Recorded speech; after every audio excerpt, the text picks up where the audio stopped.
हर हर महादेव। काशी विश्वनाथ ओगरदानी त्रिकालदर्शी कैलाशी अविनाशी भगवान शिव, जिनकी पुनीत पावन शिव महापुराण की कथा संपूर्ण विश्व के कल्याण हेतु बाबा देवादिदेव महादेव की कृपा से आप और हमको श्रवण करने का सौभाग्य प्राप्त हुआ है। छत्तीसगढ़ की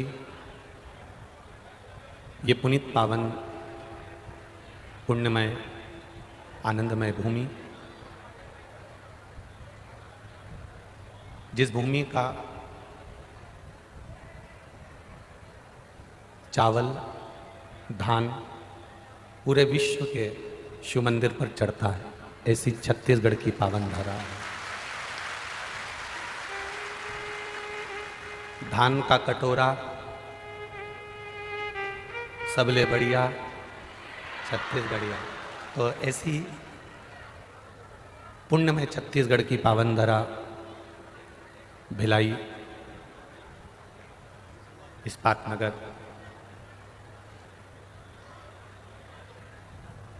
जहां संपूर्ण विश्व की जितनी इमारतों का निर्माण हुआ है, संपूर्ण विश्व की जितनी बड़ी बड़ी भूमि पर बड़ी बड़ी 20-20, 25-25, 50-50 मंजिल की 100 मंजिल की जो बिल्डिंगें खड़ी हुई है, जो इमारत खड़ी हुई है, वो छत्तीसगढ़ की इस भिलाई की ही देन है, इस्पात नगर की देन है, जो बड़ी बड़ी बिल्डिंगें खड़ी हुई है।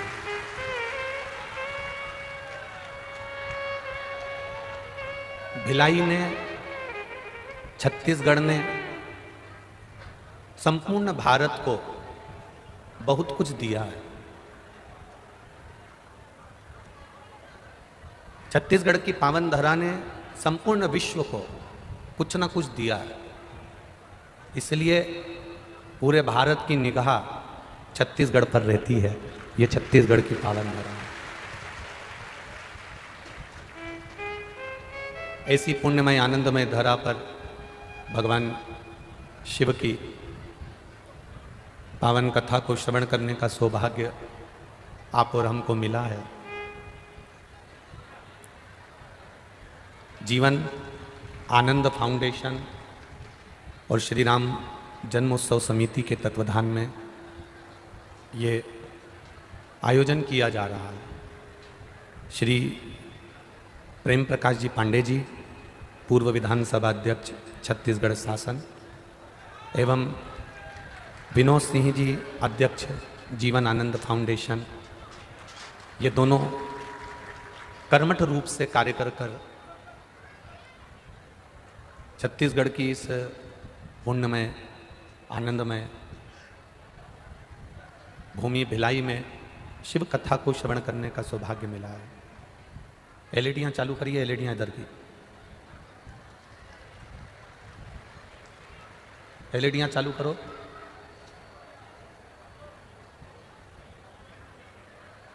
श्री प्रेम प्रकाश जी पांडे जी और विनोद सिंह जी के लिए एक बार जोरदार ताली बजाएं, जिन्होंने इतना सुंदर आयोजन यहाँ पर आयोजित किया।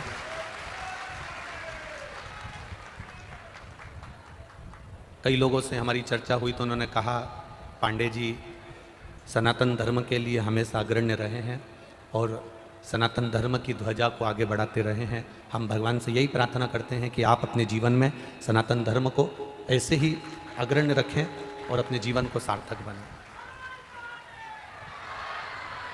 जो ये कथा छत्तीसगढ़ के इस पावन भिलाई नगर में मिली है, इस कथा का नाम है एकांतेश्वर महादेव शिव महापुराण की कथा।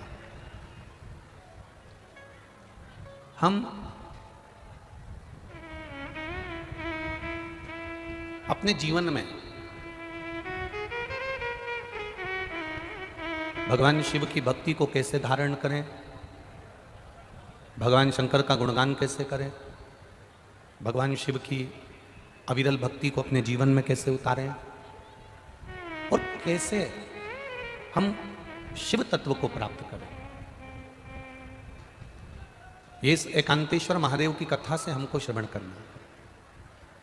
तेरी कृपा बिना न हिले एक भी अणु, लेते हैं श्वास तेरी कृपा से तनु तनु। हे गंगाधार मुक्ति द्वार ओमकार तू, भोले ओमकार तू। आयो शरण तिहारी शंभो तार तार तू। बखान क्या करूं मैं राखों के ढेर का, चपटी भभूत में है खजाना कुबेर का। हे गंगाधार मुक्ति द्वार ओमकार तू, भोले ओमकार तू। आयो शरण शंभु तार तार तू। एक पशु और एक मनुष्य, एक पशु पक्षी जानवर और मनुष्य में एक बहुत बड़ा अंतर होता है।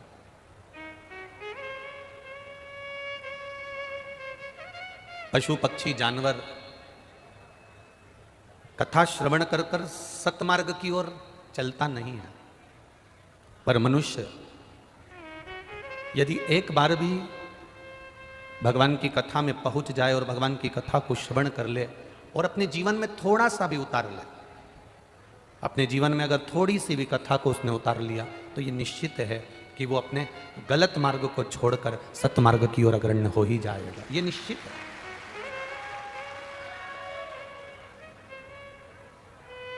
कितनी दूर से आप लोग कथा सुनने के लिए आए हो?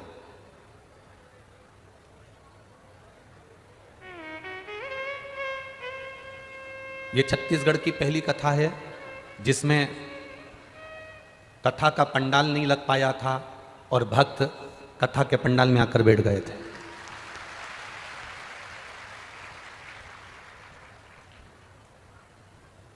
कथा का पंडाल तो लगा ही नहीं था और भक्त पहले से अपने अपने हिसाब से व्यवस्थाएं संभालने के लिए कथा के पंडाल में आ गए थे।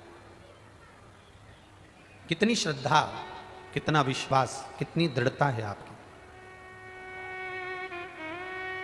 कितनी दूर दूर से आप 500 kilometre, 200 kilometre, 50 kilometre, 10 kilometre, 20 kilometre दूर से चल चलकर, जब वहां से चले थे 50 किलोमीटर था और आगे बढ़े 25 किलोमीटर हो गया, और आगे बढ़े 10 किलोमीटर हो गया, और आगे बढ़े 5 किलोमीटर हो गया।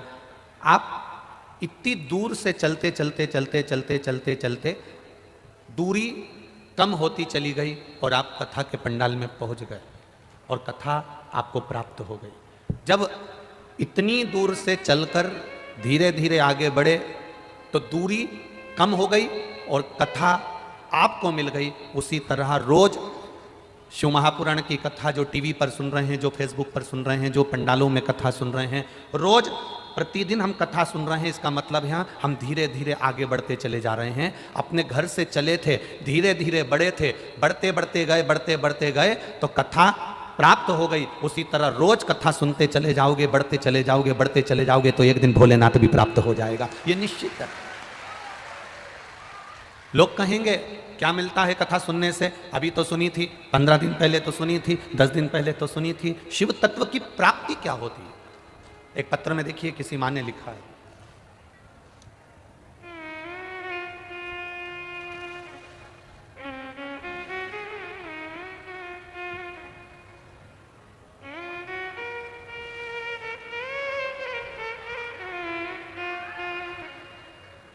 मैं लक्ष्मी सिन्हा, पति ब्रेश सिन्हा, राजनंदगांव, छत्तीसगढ़, हमालपारा, वार्ड नंबर 26 के हैं।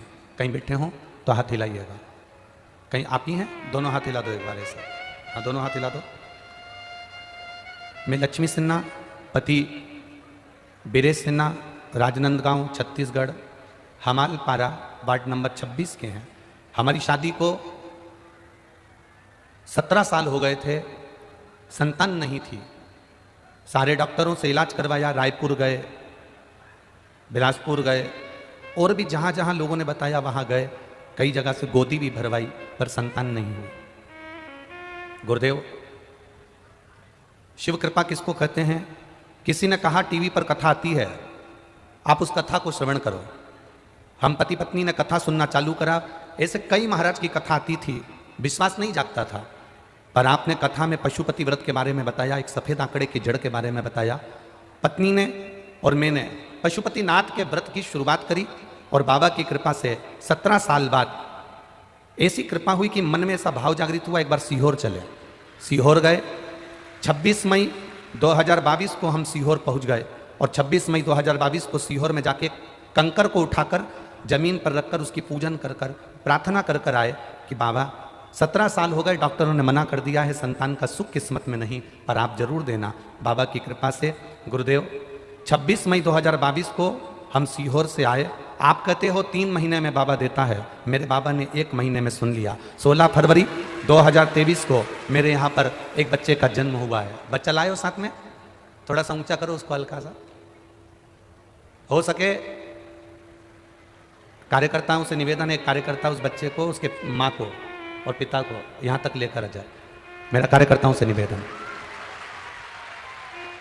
खाली न जाता कोई दर से तुम्हारे, खाली न जाता कोई दर से तुम्हारे, मैं भी खड़ी हूँ नंदे बाहे फसारे, मैं भी खड़ा हूँ नंदे बाहे फसारे। अपने हृदय से लगा लो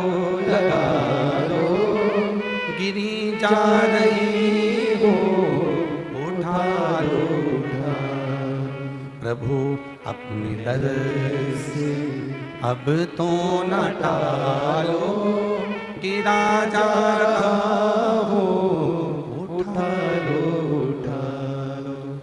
17 वर्ष के बाद भी एक विश्वास, एक आस, एक भरोसा, एक दृढ़ता नहीं तोड़ी। और जब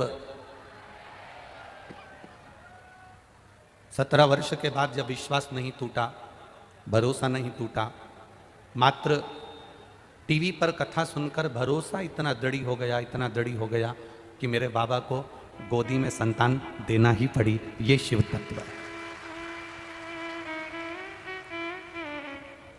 आप करो भजन। कितनी दूर से चले आप, कितने दूर से अपने अपने घरों से चले, 50 kilometre, 30 kilometre, 40 kilometre, 100 kilometre, 80 kilometre, 17 kilometre, चलते चलते चलते चलते चलते चलते कथा तक पहुंच गए। जब चलते चलते बढ़ते बढ़ते आप कथा तक पहुंच सकते हो तो ये निश्चित है कथा सुनते सुनते सुनते सुनते आप उस भोलेनाथ तक भी पहुंच सकते हो। ये निश्चित था, ये पक्का है।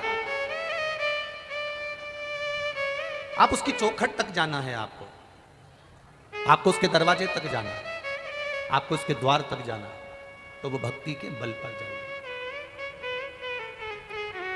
बोल बम का नारा है, हम उसके सहारे, हम उसके बल पर, हम उसके विश्वास पर उसको प्राप्त कर सकते हैं।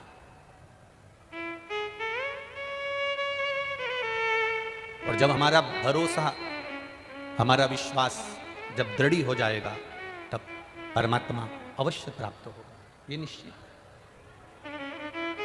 भरोसा जब दृढ़ हो गया, विश्वास जब पक्का हो गया, परमात्मा मिलेगा। मनुष्य में, जानवर में, पशु में, पक्षी में एक सबसे बड़ा अंतर है। पशु, पक्षी, जानवर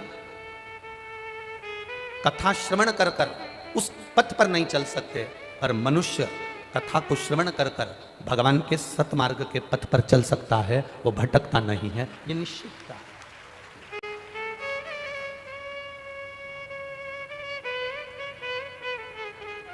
एक मानव को जो ज्ञान प्राप्त होता है, अगर उस ज्ञान का उसको अहंकार नहीं हो, उस ज्ञान का उसको अभिमान नहीं हो, तो शिव महापुराण की कथा कहती है वो मानव संपूर्ण विश्व में कुछ ना कुछ अच्छा कर कर चले जाता है। पर जिसको अभिमान आ जावे, ज्ञान का अहम हो जावे, ज्ञान का अहंकार आ जावे, फिर वो परमात्मा को प्राप्त नहीं कर पाता है। एकांतेश्वर शिव महापुराण की कथा हमको यही बता रहे हैं। एकांतेश्वर शंकर भगवान की कथा हमको ये कह रही है। एकांतेश्वर शिव महापुराण की कथा ये हमको समझा रही है कि हमें भक्ति के बल को कैसे बढ़ाना, हमें भजन के बल को कैसे बढ़ाना। एक बार जोरदार ताली बजाओ। 17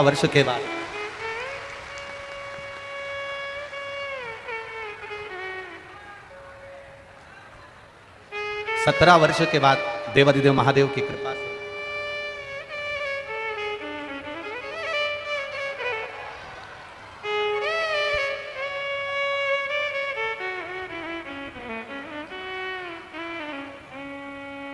जिसने विश्वास किया, जिसने भरोसा रखा, उसने उसका हाथ पकड़ा।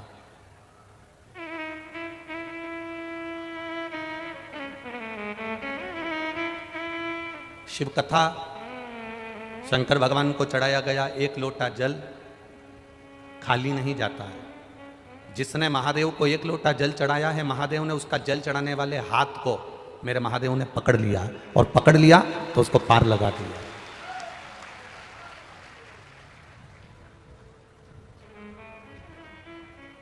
संपूर्ण ब्रह्मांड का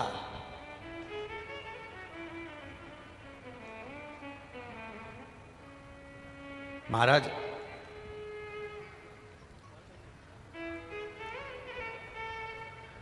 संपूर्ण ब्रह्मांड का यदि कोई संचालन करने वाला है, संपूर्ण ब्रह्मांड को अपनी मंजिल तक पहुंचाने वाला है, संपूर्ण ब्रह्मांड में अगर कहीं भक्ति का बीज भी प्रकट करने वाला है, संपूर्ण ब्रह्मांड में अगर कुछ देने की सामर्थ्यता कोई रखने वाला है, शुरू से लेकर जीवन के अंत तक प्राप्ति का केंद्र बिंदु अगर कोई प्राप्त करना चाहता है तो वो केवल शिव है। शिव के सिवाय कुछ भी नहीं, केवल शिव। अगर कोई झूठे मुंह से मतलब है कि कोई भगवान को नहीं मानता, भगवान के भजन में नहीं जाता, भगवान शंकर के मंदिर नहीं जाता, भगवान की कथा में नहीं जाता, भगवान के स्मरण में नहीं जाता, भगवान की पूजन में नहीं जाता, दिखावे से भी अगर कोई शंकर के मंदिर में पहुंच गया, उसका मन नहीं है, उसका चित्त नहीं है, उसका विचार नहीं है, फिर भी वो शिव के मंदिर तक अगर पहुंच गया, भले किसी के साथ गया। इतने सारे लोग अगर कथा में आए हैं तो इसमें से कुछ लोग ऐसे भी होंगे जो अपनी मम्मी को, अपने माता को, अपने पिता को, अपने चाचा को, चाची को, काका को, काकी को छोड़ने के लिए भी आए होंगे, और उन्होंने कहा मैं कथा सुनने नहीं बैठूंगा, बस आपको छोड़ूंगा, चले जाऊंगा, केवल आपको छोड़ूंगा और चले जाऊंगा। और घर के बच्चों ने जब कहा कि मैं आपको छोड़ूंगा और चले जाऊंगा, तो घर के लोगों को कह देना चाहिए ठीक है, तो हमको उसके दरवाजे तक छोड़ दे और फिर चले जा, मना नहीं है। घर के बच्चे एक बार उसके दरवाजे तक पहुंचे तो भले हमको छोड़ने पहुंचे, पर मंदिर के द्वार तक, कथा के पंडाल तक, भगवान की शरणागति तक आए तो जो एक बार बच्चा अपने माता पिता को कथा स्थल तक छोड़ने आ जाता है, जो एक बार बच्चे अपने माता पिता को मंदिर तक छोड़ने आ जाते हैं, तो मंदिर का सेठ, मंदिर में रहने वाला भोलेनाथ और मेरे शिव महापुराण उस बच्चे का हाथ भी पकड़ लेते हैं, भले छोड़ कर गए, भले वो छोड़ कर क्यों ना गया।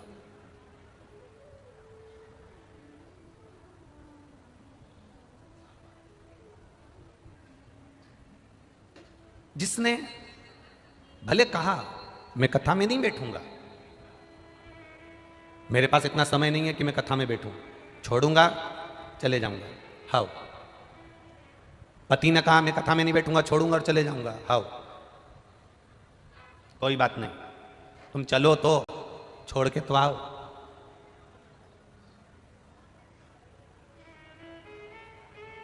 जमाई, जीजा जब अपनी पत्नी को मायके छोड़ने के लिए जाता है, भले वो दरवाजे पे से छोड़कर चले जाए, पर सम्मान तो मिलता है ना कि जीजा जी आए हैं, जीजा जी आए हैं, बहनोई आया है, पानी पिला दो। भले वो छोड़कर जा रहे हैं, उसने कहा मैं रुकूंगा नहीं,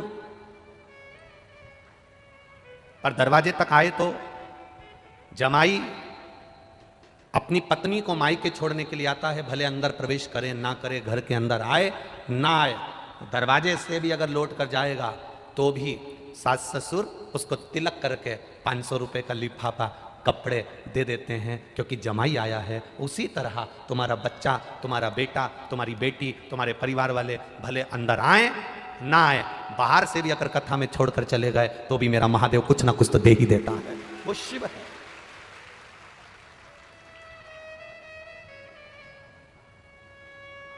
मैंने तेरे ही भरोसे बाबा, तेरे ही भरोसे हवा बिच उड़ती जावागे बाबा, डोर हतो छैना में कटी जावागे, भोले मैं तेरी पतंग, शंभो मैं तेरी पतंग। शिव पुराण कह रही है, एक छोटे से पत्थर को घर में रखकर जल चढ़ाना चालू कर दोगे, पूजना चालू कर दोगे, पूजते रहोगे, पूजते रहोगे, पूजते रहोगे, तो पत्थर में भी प्राण आ जाते हैं और पत्थर की भी प्राण प्रतिष्ठा हो जाती है।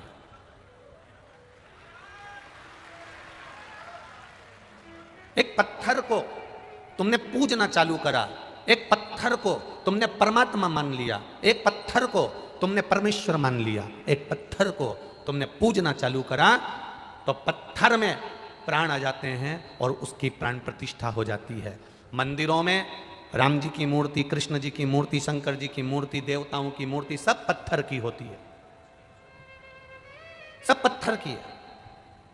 ब्राह्मण देवता, भूदेवता, विद्वत ब्राह्मण, संत, साधु, गुरुजन जब उस पत्थर की मूर्ति की पूजन करना चालू करते हैं, पत्थर की मूर्ति को जब प्राण देना चालू करते हैं, पत्थर की मूर्ति की जब पूजन चालू करते हैं, तो उसमें प्राण आ जाते हैं और उसकी प्राण प्रतिष्ठा हो जाती है। एक पत्थर को पूजना चालू करोगे, बार बार जल चढ़ाना चालू करोगे, बार बार उसके ऊपर बेलपत्र चढ़ाना चालू करोगे, बार बार आप उसकी पूजन करना चालू करोगे, तो पत्थर में प्राण आ जाते हैं, प्राण प्रतिष्ठा हो जाती है और आपकी मनोकामना पूर्ण होने लगती है। उसी तरह जब आप रोज रोज भगवान की कथा सुनते चले जाओगे, भले टीवी पर सुन रहे हो, भले फेसबुक यूट्यूब पर सुन रहे हो, भले मोबाइल पर सुन रहे हो, भले पंडाल में सुन रहे हो, बार बार भजन गाते चले जाओगे, बार बार पूजन करते चले जाओगे, बार बार कथा सुनते चले जाओगे, जितनी बार कथा सुनते चले जाओगे चले जाओगे, उतना वो कथा, वो भजन की प्राण प्रतिष्ठा हो जाएगी और आपकी कामना पूर्ण हो जाएगी।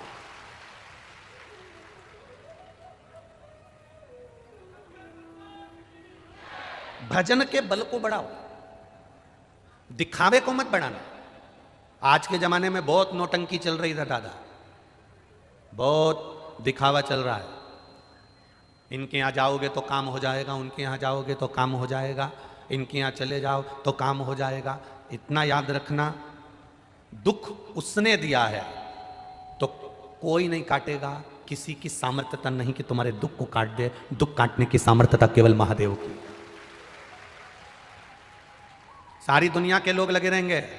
आज के ज़माने में ढोंग, प्रपंच, छल, बेईमानी, कपट इतनी ज़्यादा मात्रा में हो गई है कि दुनिया के लोग भ्रम में जी रहे हैं, भ्रांतियों में पड़े हुए।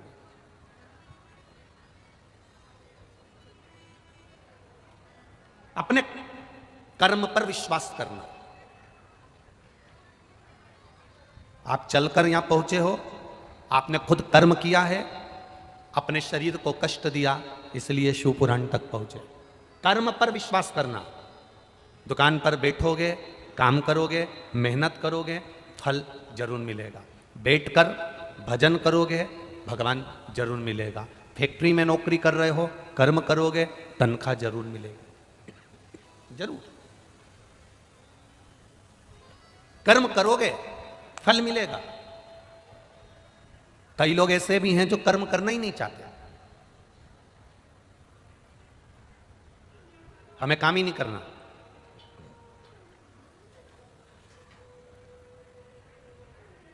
कई लोग कहते हैं सियोर वाले महाराज जी ने कह दिया एक बेलपत्री पर शहद लगाओ और शिव जी को चिपकाकर परीक्षा देने चले जाओ।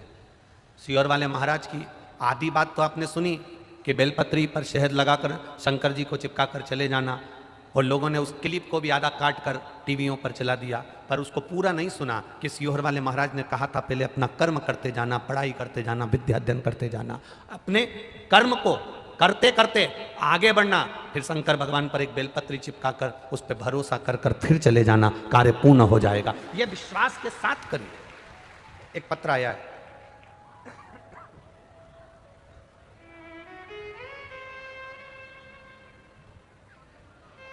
मेरा नाम नाश्ते की प्लेट है, मेरा नाम सरोज सेन है, मैं रायपुर से आई हूँ। सरोज जी कहीं बैठी हो तो हाथ हिलाइएगा। सरोज सेन आप ही हैं, दोनों हाथे से हिला दीजिएगा। मेरा नाम सरोज सेन है, ऐसा हाथ हिला दो एक बार। चैनल वालों को दिखा कि नहीं दिखा है? दिखे? मेरा नाम सरोज सेन है, मैं रायपुर से आई हूँ। गुरुजी, मैं रायपुर की कथा में भोलेनाथ जी से एक प्रार्थना कर कर गई थी। आप कहते हो कथा के पंडाल में जो बैठकर श्री शिवाय नमस्तुभ्यम साथ में आपके बोलता है ना गुरुजी, और जो मन से मांग लेता है बाबा उसको 3 महीने में दे देता है। मैंने रायपुर की कथा में देख लिया है। गुरुदेव, रायपुर की कथा में भोलेनाथ जी से कथा में बैठकर मैंने केवल बाबा से प्रार्थना करी थी, बाबा मकान नहीं, आप ऐसी कृपा कर देना कि मेरा मकान डबल तिबल मंजिल का बन जाए, बस इतनी कृपा आप कर देना। गुरुदेव, बाबा से प्रार्थना कर कर आई थी और कहा था जब अगली कथा कहीं पर पास में होगी जरूर जाऊंगी। शिव कृपा से मेरा मोबाइल नंबर ये है। गुरुदेव, लोग हंसी उड़ाते हैं कि शिव जी पर जल चढ़ाने से या कथा सुनने से ऐसा हो सकता है। मैं छाती ठोक कर कहती हूँ मेरे बाबा ने मुझे 3 मंजिल का मकान दे दिया। मैं बाबा को यहाँ प्रणाम करूँगा। बन गया बाबू? दोनों हाथ एक बार हिला दीजिए। हर हर महादेव। बोल बम का नारा है। यहां सीहोर वाला महाराज कुछ नहीं करेगा और ना किसी महाराज की सामर्थ्यता है कि वो कुछ कर दे या आपका दुख मिटा दे।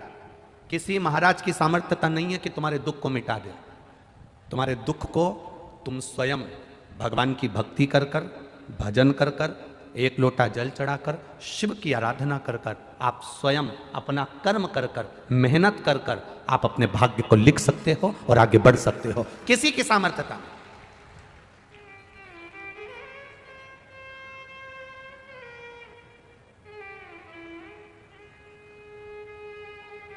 कौन की सामर्थ्यता हो?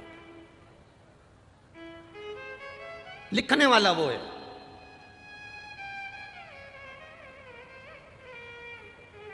श्री मार्कंडे बाबा की उम्र कितनी सीधी। श्री मार्कंडू जी ने, उनकी धर्मपत्नी जी ने तप करा, साधना करी, संतान का सुख नहीं है। संतान का सुख नहीं है। देवताओं ने भाग्य लिख दिया कि इसकी किस्मत में संतान का सुख नहीं है। देवताओं का काम है भाग्य लिखना, ब्रह्मा जी का काम है भाग्य लिखना, भगवान विष्णु का काम है भाग्य लिखना। देवताओं ने लिख दिया भाग्य में कि तुम्हारे यहाँ संतान का सुख नहीं है, तुम्हारे यहाँ मकान का सुख नहीं है, तुम्हारे यहाँ नौकरी का सुख नहीं है, तुम्हारे यहाँ विवाह का सुख नहीं है। लिखने वाले ने लिख दिया कि तुम्हारे भाग्य में ये सुख नहीं है। भाग्य लिखना देवताओं का काम है, पर भाग्य बदलना महादेव का काम है। इन्होंने लिख दिया कि इसमें ये सुख नहीं है, उन्होंने लिख दिया कि इसमें भाग्य में तुम्हारी ये लिखा नहीं है। दुनिया में किसी की सामर्थ्यता नहीं कि तुम्हारा भाग्य लिख दे, तुम्हारा भाग्य बता दे। सामर्थ्यता केवल एक देवाधिदेव महादेव की है। इंसान को खुद को नहीं मालूम कि उसके साथ में अगला 1 कदम बाद क्या होने वाला है। इंसान को खुद नहीं मालूम कि 2 कदम चलने के बाद क्या होने वाला है। इंसान को खुद नहीं मालूम कि थोड़ी देर बाद उसके साथ क्या होगा। भगवान ने यह गुण किसी को नहीं दिया कि कोई किसी का भाग्य बता दे या किसी का भाग्य लिख दे। हाँ, जो परमात्मा ने लिखा है वो मृत्यु लोक में आकर भोगना हमको है। पर जितना हम शंकर का भजन कर सकते हैं, जितना भगवान की कथा सुन सकते हैं, उससे हमें बल मिलता है, उससे बल। मार्कंडू जी के यहां संतान का सुख नहीं है।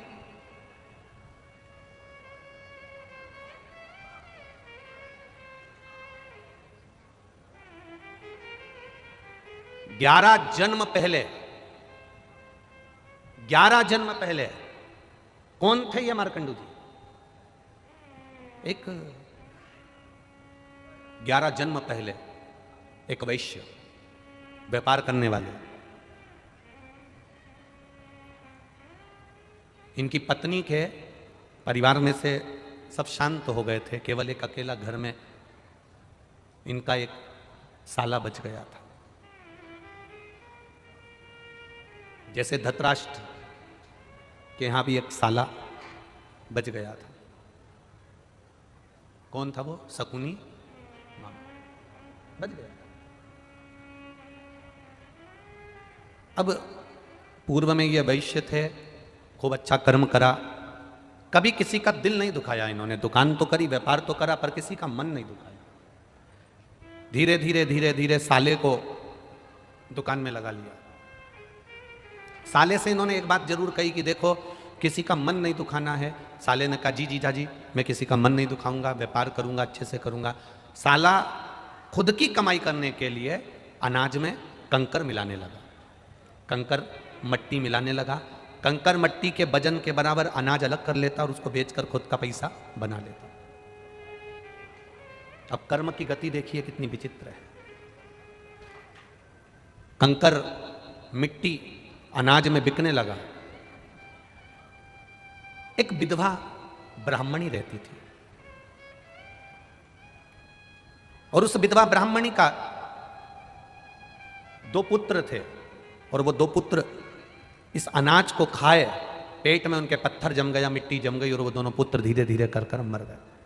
ब्राह्मणी को मालूम पड़ा, वेदों ने बताया, औषधि देने वाले जितने भी वैदिक आए, जिन्होंने वेद बताए कि तुम्हारे बच्चों के पेट में मिट्टी पत्थर जम गया, इसलिए तुम्हारे बच्चे मर गए। विधवा को मालूम पड़ा कि उस सेठ जी के यहाँ से अनाज आता था। सेठ जी के यहाँ पहुंची और जाकर उस विधवा ने उस सेठ जी से कहा, सेठ जी आज मेरे बच्चे मेरे सामने अधोगति में मरे हैं, जब तुम्हारे बच्चे मरेंगे तब तुम्हें मालूम पड़ेगा। और एक जन्म में नहीं, कई जन्म में तुम्हारे बच्चों के साथ यही होगा। सेठ जी के घर में भी 2 लड़के थे, दोनों अधोगति में मर गए। सेठ जी के प्राण छूट गए। गलती करी केवल एक उस साले ने। पर दुकान थी जीजा जी की, व्यापार था जीजा जी का, इसलिए भोगना भी जीजा जी को पड़ा। भोगना भी जीजा जी को पड़ा।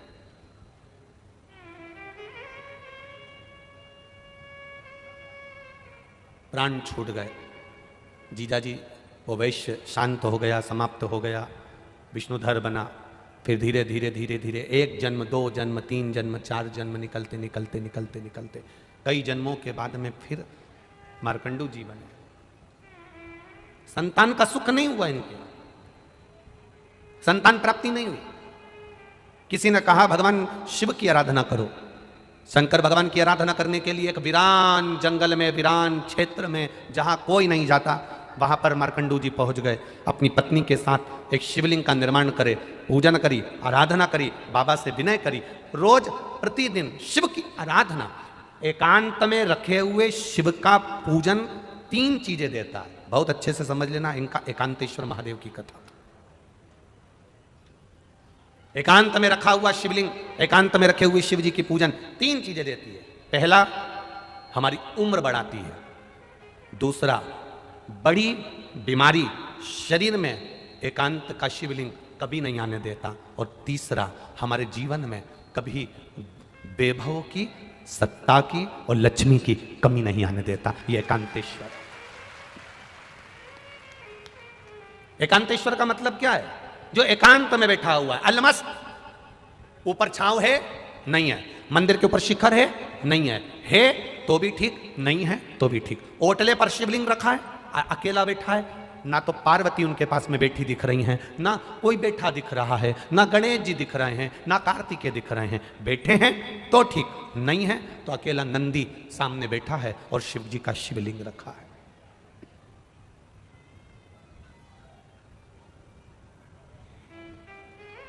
अकेले।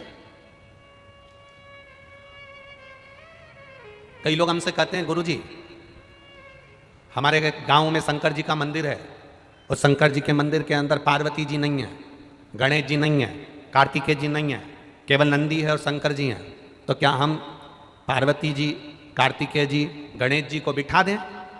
हमने कहा कितने साल से नहीं है? अरे गुरुजी हमारे तो दादा परदादा के समय का है, कम से कम 100, 150, 200 साल का है। वो मंदिर ऐसा कैसा ही है, टूटा फूटा है, भंगार सा है, उसमें ना गणेश जी हैं, ना देवी जी पार्वती जी हैं, ना कार्तिकेय जी, नंदी है, शंकर जी हैं, और शिवलिंग भी ऐसा हो रहा है खंडित खंडित सा हो रहा है। तो क्या हम वहाँ दूसरे देवी जी को, पार्वती जी को, गणेश जी को, कार्तिकेय जी को बिठा दें? हम उनसे कहते हैं किसी को बिठाने की जरूरत नहीं है। हमने पहले भी कथा में कहा, आप लोगों को समझाया कि ये शिवलिंग है, ये जलाधारी है, ये चरण है। ये शिवलिंग शंकर जी का प्रतीक है, ये जलाधारी पार्वती जी का स्थान है, जहाँ से जल बहता है वहाँ गणेश जी, कार्तिकेय जी हैं, बीच में मोटी सी लाइन अशोक सुंदरी है, ऊपर जो जल टपक रहा है वो शिव जी की 5 लड़कियाँ जया, विषहरा, शामरीबारी, दौतली और देव हैं। शंकर भगवान का संपूर्ण परिवार इस शिवलिंग के अंदर है। अगर गणेश जी, कार्तिकेय जी, पार्वती जी कोई नहीं भी है तो चिंता करने की जरूरत नहीं है, क्योंकि महादेव वहां एकांत में बैठे हुए हैं, एकांतेश। कोई कहता है शिवलिंग खंडित हो रहा है, शंकर भगवान का शिवलिंग कई कई जगह से खंडित होते चले जा रहा है, क्या हम उसको बदल दें? बिजली महादेव मनाली में एक शंकर भगवान का ऐसा मंदिर है जिस पर बिजली गिरती है, शंकर जी के टुकड़े टुकड़े हो जाते हैं, मक्खन से उसको जोड़ा जाता है, वो भी तो खंडित होता है। खंडित हो भी गया, प्राचीन है, पुराना है, तो वो साधारण नहीं है, वो भी एकांतेश्वर। भले थोड़ा बहुत अगर उसमें कुछ हो भी गया है तो भी वो शिव के जितने टुकड़े से टुकड़े भी हो जाएं, एक कंकर कंकर भी अलग अलग हो गया, एक कंकर कंकर भी विभाजित हो गया तो भी वो शिवलिंग ही कहलाएगा, शिवलिंग के सिवाय कुछ नहीं। प्रयागराज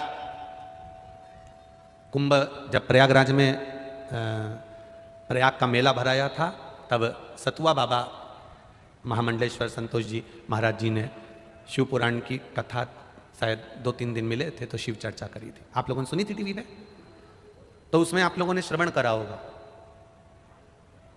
राम जी जब रावण को मार कर आए, प्रयागराज की भूमि पर पहुंचे, गुरु बाबा का दर्शन करने गए तो गुरु बाबा जी ने कह दिया नहीं नहीं नहीं, तुम पर ब्राह्मण हत्या का दोष लगा है।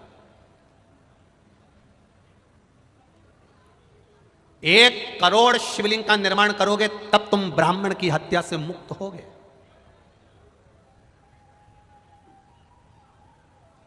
1 करोड़ शिवलिंग का निर्माण करना पड़ेगा तब तुम ब्राह्मण हत्या से मुक्त होगे।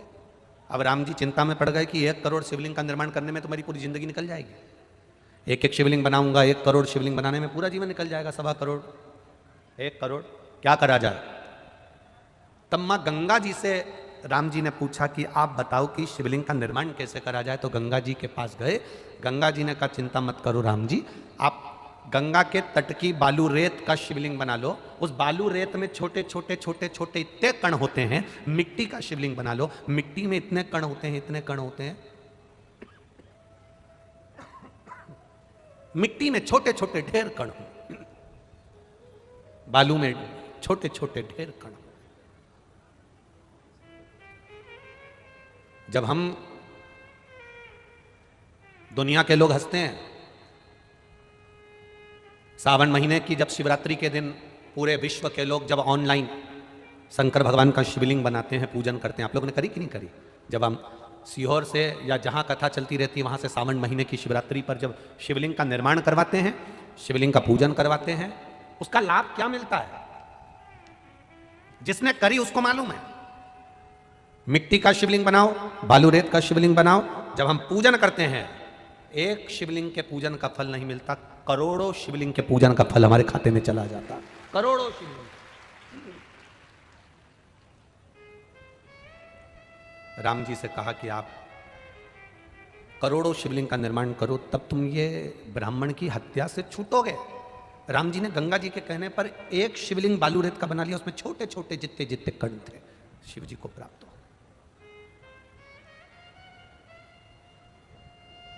क्या मिलता है ये कथा में, पंडाल में बैठकर कथा सुनने से? कई लोग कहेंगे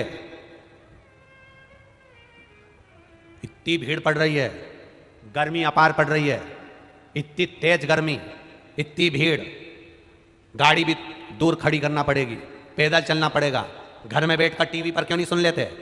आस्था चैनल पे 2 बजे से 5 बजे तक आ तो रही है, मोबाइल पर चल तो रही है, क्या करना कथा में जाकर बैठने से? उनको समझा देना 3.5 करोड़ रोम छिद्र ये मनुष्य के शरीर पर हैं। ये 3.5 करोड़ रोम छिद्र प्रतिदिन भगवान ने 3.5 करोड़ बार भगवान का नाम जपने के लिए दिया है।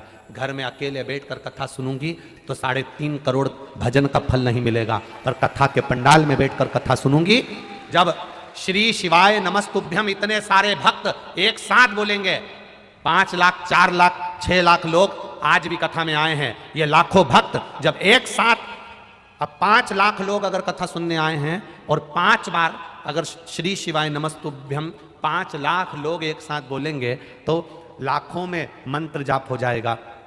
फिर वापिस महाराज जी बोलेंगे, फिर अपन बोलेंगे, ऐसे 2 3 4 बार अगर बोलने को श्री शिवाय नमस्तुभ्यम प्राप्त हो गया तो 1.25 करोड़ 4 करोड़ 3 करोड़ मंत्र जाप हमारे मुख से एक बार में निकल गया तो हमारा फल अपने आप प्राप्त हो गया।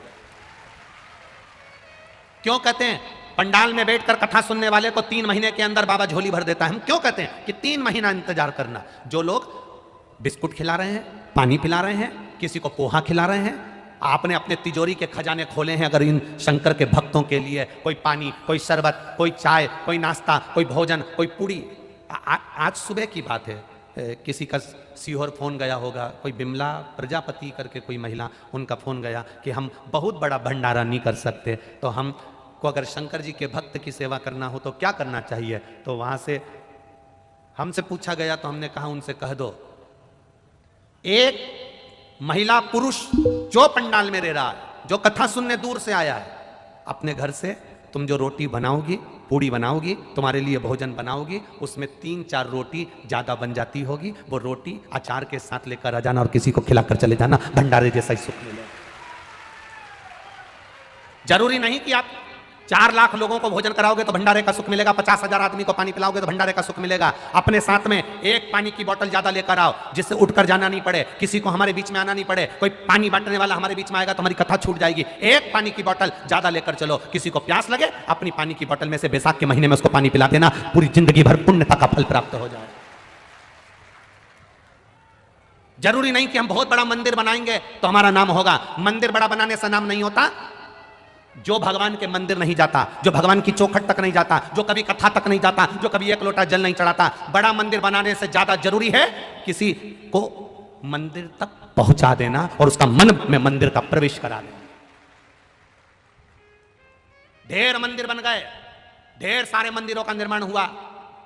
शिव महापुराण की कथा जब चालू नहीं हुई थी तो आप छत्तीसगढ़ वालों ने भी देखा होगा, इतने मंदिर थे, इतने मंदिर थे, इतने मंदिर थे, कोई मंदिर ही नहीं जाता था, घंटी तक नहीं बजाता था। पंडित जी अकेले घंटी बजाते, उसके बाद में आरती उतारते, आरती उतारकर फिर पंडित जी वापस घंटी बजाते। ये स्थिति मंदिरों की थी। आज के समय में शिव महापुराण की कथा सुनते सुनते सुनते सुनते लोगों के मन में जो भाव जगा, अब पंडित अकेले घर मंदिर में नहीं रहते, अब भक्त भी मंदिर के अंदर रहते।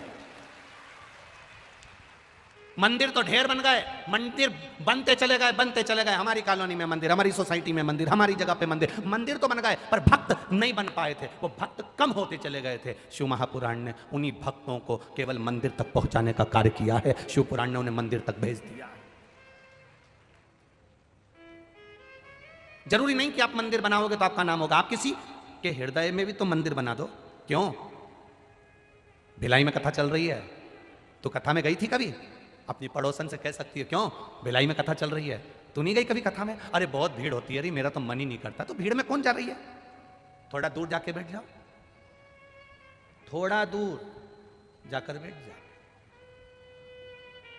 पंखा ऊपर लटका है, ये देखो ऊपर लटके कि नहीं लटके, लटका है। अरे बोलो तो जम के। हवा कहाँ आ रही है? नीचे। कोई जरूरी है कि तुम पंखड़ी से लटको तभी हवा मिलेगी? अरे बोलो तो जम के। कोई जरूरी है कूलर चल रहा है तो कूलर की हवा सब दूर जाएगी? कोई जरूरी है कि कूलर से चिपको? लाइट हेलोजन वहां जल रही है, उजाला सब दूर आ रहा है, कोई जरूरी है कि तुझे और उजाला चाहिए तो तू हेलोजन से चिपक? नहीं। थोड़े दूर भी पंखे से होगे तो हवा मिलेगी, थोड़ी दूर भी कूलर से होगे तो हवा मिलेगी, थोड़ी दूर भी हेलोजन और लाइट से होगे तो उजाला मिलेगा, थोड़ी दूर भी कथा के पंडाल से रहोगे तो भी शिव मिलेगा। ये निश्चित है। जरूरी नहीं कि तुम, बहुत जरूरी है कि मैं घुस के बैठूंगी चाहे कुछ भी हो जा। जरूरी है। आज तो कथा का पहला दिन है, अभी तुम 7 दिन देखना तो सही। ये जजमान पांडे जी और ये विनोद जी, ये अभी तुम देखना, इनको रोज के नहीं 25 फोन आए तो गारंटी है। और पांडे जी के छोरे बेटे हूँ, उनको भी पूछना, हमको आगे नहीं बिठा सकते? हम तो तुम्हारे पहचान वाले हैं, हम तो तुम्हारे रिश्तेदार, और हम तो तुम्हारा पार्टी का आदमी, तो तुम हमको आगे नहीं बिठा सकते, तुम हमको आगे नहीं बिठा सकते। तो इनसे भी निवेदन है, कह देना अरियो जी जियो, घर से अगर कथा सुनने आना है तो ये जितने बैठे हैं ना पीछे और ये आसपास में, ये भी सुबह 6 बजे से इंतजार करते हैं, तब जाकर 2 बजे कथा मिलती है। और तुम पहचान वाले टाइम पे बस केवल और पोत पुता के और बढ़िया साड़ी वाड़ी पहन के पुतली बाई बन के, और के तुम हमें नहीं जानते? तो तुमको जान के करेंगे क्या? क्या करना क्या है? हम तो उसको जानने आए हैं जो काल अधिपति महाकाल राजा है। तुम्हें क्या जाने तो जाने क्या तुमसे? ये बताओ, अब क्या जाने तुमसे?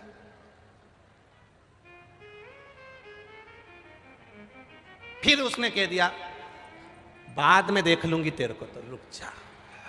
अब मालूम पड़े इसने तो कहा था कि बाद में देख लूंगी, छाती में दर्द उठा, हॉस्पिटल में पड़ी रही, अब देखना इसको था और देखने ये चले गए।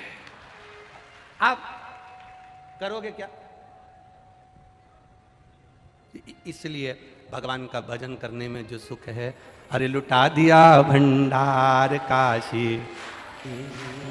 कर दिया माला माल काशी वाले ने, ओ लुटा दिया भंडार काशी वाले ने, कर दिया माला माल काशी वाले ने, लुटा दिया हाँ लुटा दिया, लुटा दिया हाँ लुटा दिया, लुटा दिया हाँ लुटा दिया, लुटा दिया हाँ लुटा दिया, अरे लुटा दिया भंडार काशी वाले ने, कर दिया माला माल काशी वाले ने, ओ लुटा दिया भंडार काशी वाले ने, कर दिया माला माल काशी वाले ने, काशी वाले ने हो प्यारे डमरू वाले ने, काशी वाले ने हो प्यारे डमरू वाले ने, ओ काशी वाले ने हो प्यारे डमरू वाले ने, काशी वाले ने हो प्यारे डमरू वाले ने, अरे लुटा दिया भंडार काशी वाले ने, कर दिया माला माल काशी वाले ने, ओ लुटा दिया भंडार काशी वाले ने, कर दिया माला माल काशी वाले ने, ओ लुटा दिया हाँ लुटा दिया, लुटा दिया हाँ लुटा दिया, ओ लुटा दिया हाँ लुटा दिया, लुटा दिया हाँ लुटा दिया, अरे लुटा दिया भंडार काशी वाले ने, कर दिया माला माल काशी वाले ने, ओ लुटा दिया भंडार काशी वाले ने, कर दिया माला माल काशी वाले ने।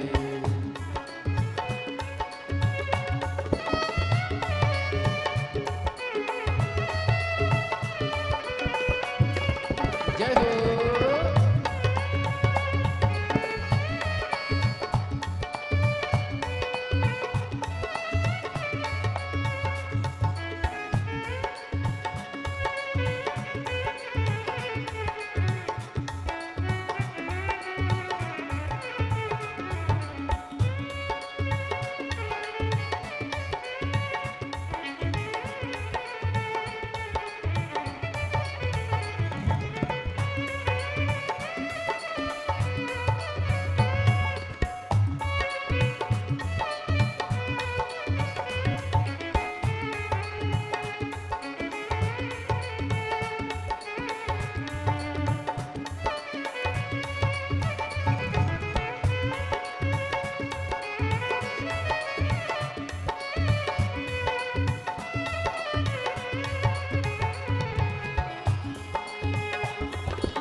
बोले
जैसे भाव न लाया वैसा ही वो फल पाया, जो जैसे भाव न लाया वैसा ही वो फल पाया।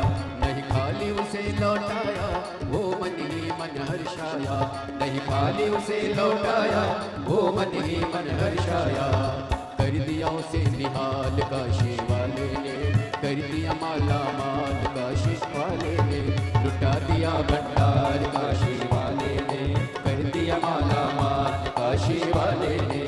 लुटा दिया हाँ लुटा दिया, लुटा दिया हाँ लुटा दिया, लुटा दिया हाँ लुटा दिया, लुटा दिया हाँ लुटा दिया। अरे लुटा दिया भंडार काशी वाले ने, कर दिया माला माल काशी वाले ने, लुटा दिया भंडार काशी वाले ने, कर दिया माला माल काशी वाले ने।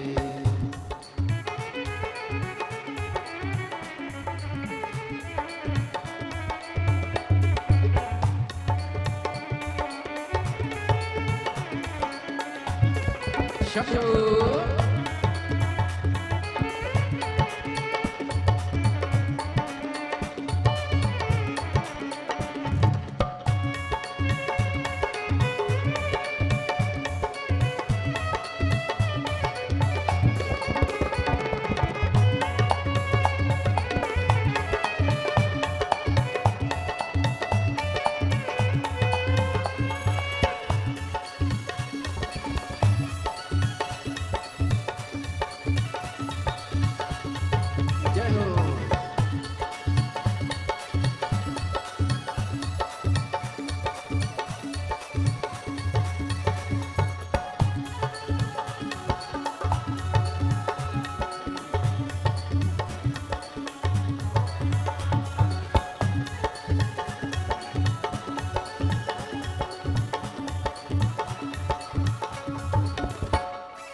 लगाया सच्ची है उसकी नाव लटकी, जो लगने लगाया सच्ची है उसकी नाव लटकी, जो लगने लगाया सच्ची है उसकी नाव लटकी, जो लगने लगाया सच्ची है उसकी नाव लटकी।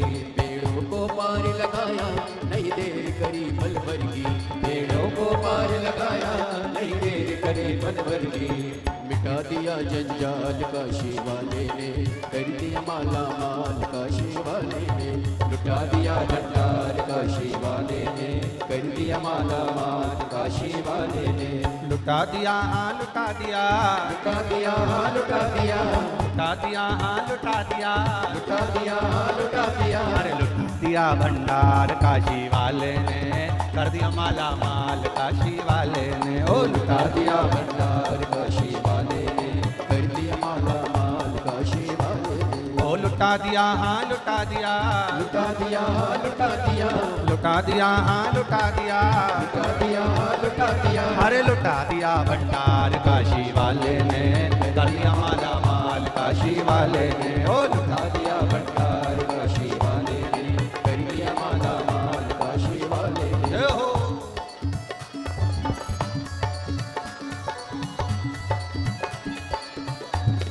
बोले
चरणों की किया जो सेवा वो पाया मिश्री मेवा, चरणों की किया जो सेवा वो पाया मिश्री मेवा, चरणों की किया जो सेवा वो पाया मिश्री मेवा, चरणों की किया जो सेवा वो पाया मिश्री मेवा।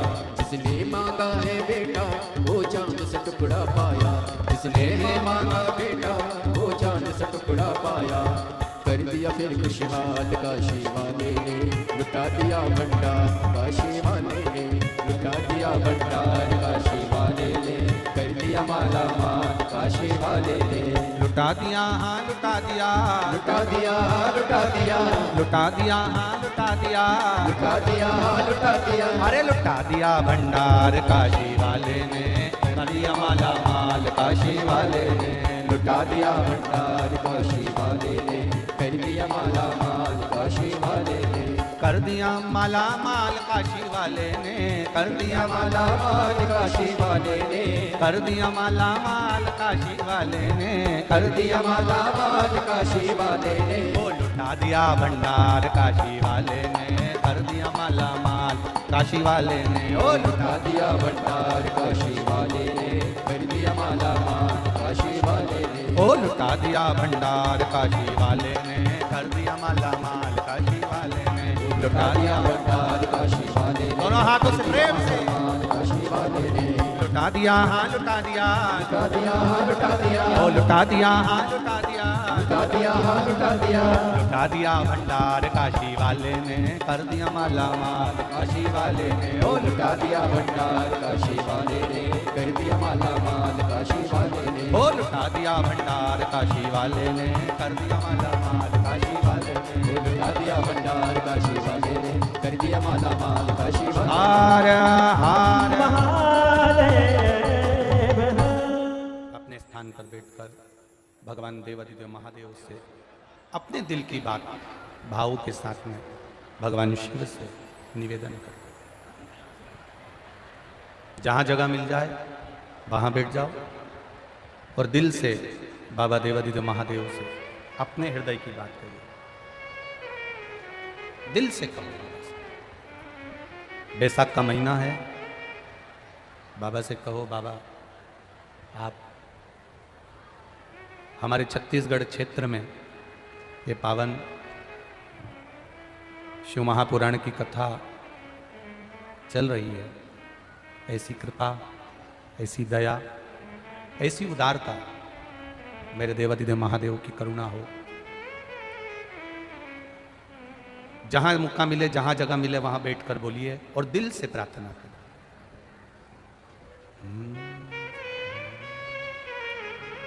श्री शिवाय नमस्तुभ्यं, श्री शिवाय नमस्तुभ्यं, श्री शिवाय नमस्तुभ्यं, श्री शिवाय नमस्तुभ्यं, श्री शिवाय नमस्तुभ्यं। भोला सब दुख काटो मारा, ओ भोला सब दुख काटो मारा। शिव शंकर जपो तेरी माला, भोले बाबा जपो तेरी माला, भोला सब दुख काटो मारा, ओ भोला सब दुख काटो मारा। वेश है मंगल मंगलकारी, वेश है मंगल मंगलकारी, शमशान वासी हमारा, शमशान वासी हमारा, ओ भोला सब दुख काटो मारा, ओ भोला सब दुख काटो मारा। दिल से बाबा से कही गई प्रार्थना स्वीकार करते हैं। शिव कथा कर रही है, दोष तो लग गया, संतान का सुख नहीं था। मार्कंडू बाबा ने अपनी धर्म पत्नी के साथ एकांत में शिव का पूजन किया। आप जिस गांव में रहते हो, आप जिस नगर में रहते हो, आप जिस शहर में रहते हो, आप जिस क्षेत्र में रहते हो, कहीं जाते आते आपको भी कहीं ना कहीं ऐसा शिवलिंग का दर्शन हो जाए जो एकांत में है, कोई नहीं जाता। एकांत 3 चीजें प्रदान करता है वो एकांत का शिवलिंग। एक तो आयु बढ़ाता है, रोग से मुक्ति देता है, वैभव देता है।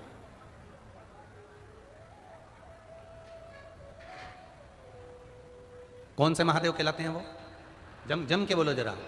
एकांतेश्वर महादेव। शिव कथा कर रही है,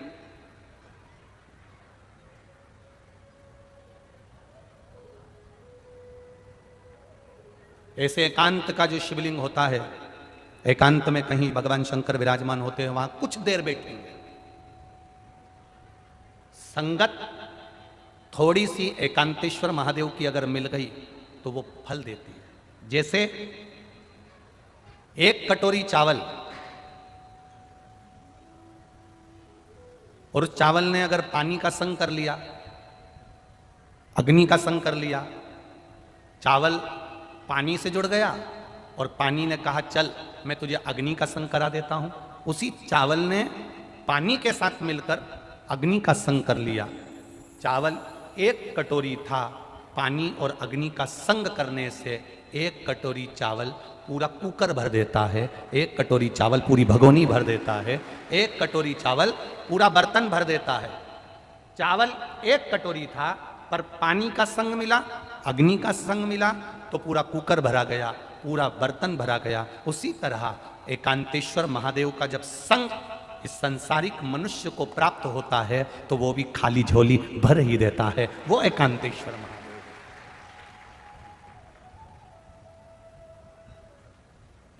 अब एकांत में शिवलिंग, मार्कंडू जी ने भगवान का भजन किया, मांगा, एक पत्र आया,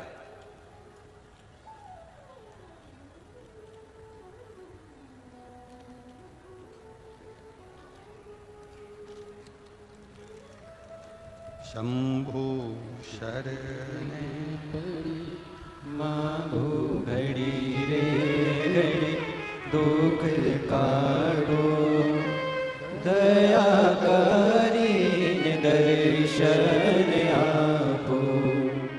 शंभु शरण घड़ी मांगो घड़ी रे घड़ी दुख काटो, दया करीन दर्शन आपो। प्रदीप शर्मा रायपुर बजरंग नगर आमापारा से आए हैं। कहीं बैठे हो तो हाथ हिलाइएगा, दिख गए क्या? कहीं बैठे हो तो हाथ हिलाइए। आप ही हैं? प्रदीप शर्मा रायपुर बजरंग नगर आमापारा से हूं। गुरुजी, एक लोटे जल का क्या महत्व है? मेरी धर्मपत्नी सीमा शर्मा को 2 बार पेट में हर्निया की तकलीफ हो गई। डॉक्टरों ने ऑपरेशन का बोला, पर हमारे पास में इतना धन नहीं कि हम करवा सकते। बाबा बैद्यनाथ जी से प्रार्थना करी, 1 लोटा जल शिव जी को चढ़ाना प्रारंभ करा और 1 लोटा जल शिव जी को चढ़ाकर उसका आचमन कराना प्रारंभ करा। मैंने बाबा से प्रार्थना करी थी, अगर मेरी पत्नी का ऑपरेशन नहीं होगा, वो ठीक हो जाएगी तो जहां भी कथा होगी वहां पैदल चलकर जाऊंगा। रायपुर से भिलाई तक पैदल आया हूं। आ जाओ, दौड़ के आ जाओ, एक बार जोरदार ताली बजाओ।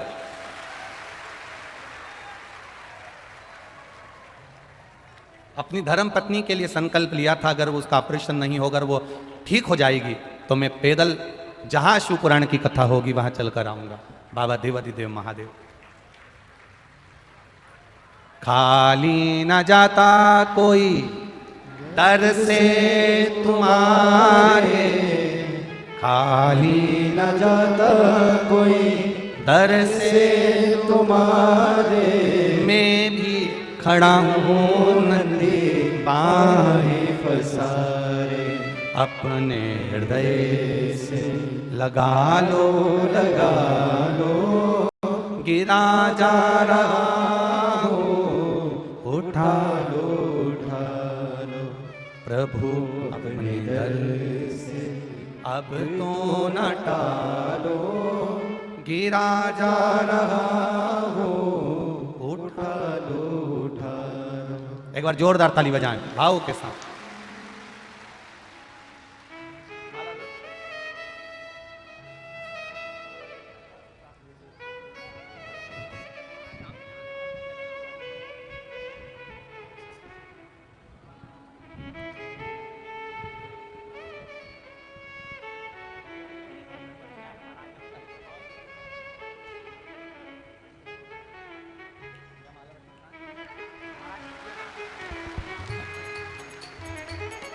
जोरदार ताली बजाएं, बाबा की कृपा, शिव तत्व है।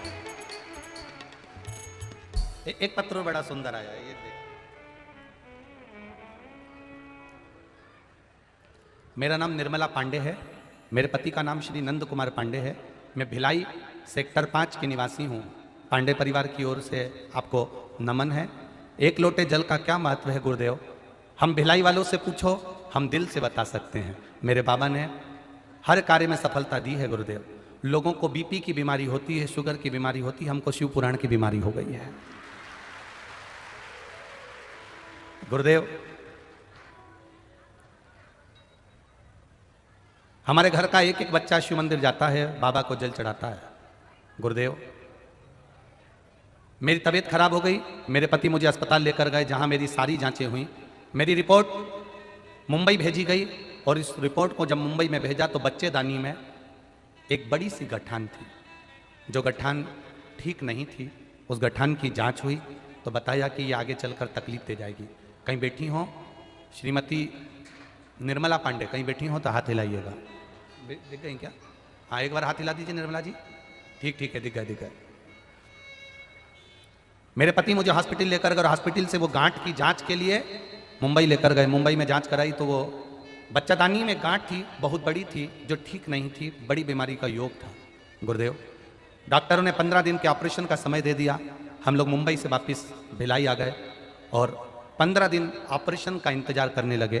तब किसी ने कहा मेरे पास में सीहोर का रुद्राक्ष रखा है, उस रुद्राक्ष को तांबे के लोटे में गलाओ, शिव जी को जल चढ़ाओ, उस पानी को पीना चालू करो। सीहोर का रुद्राक्ष है, उसको पानी में गला लो, जल चढ़ा दो। हमने हंसी में कह दिया ऐसा रुद्राक्ष तो सब कहते रहते हैं कि सीहोर का है, हम कैसे मान लें? आप विश्वास मानो, ये वही रुद्राक्ष है, असर वही करेगा, अगर ना करे तो समझ लेना कि सीहोर का नहीं है। हमने तांबे के लोटे में जल में गलाया, शिव जी को चढ़ाया पानी। 15 दिन का ऑपरेशन का डॉक्टर ने समय दिया था, हमने टिकट करा लिए और तैयारी कर ली और हमने जल चढ़ाकर उसको पिलाना चालू करा, एक बेलपत्री खिलाना चालू करा। बाबा की कृपा से 15वें दिन हम मुंबई हॉस्पिटल में फिर वापिस जांच के लिए और ऑपरेशन के लिए पहुंचे। दूसरी बार जब जांच प्रारंभ हुई, बाबा की कृपा से सारी रिपोर्ट नॉर्मल हो गई और गठान गायब हो गई।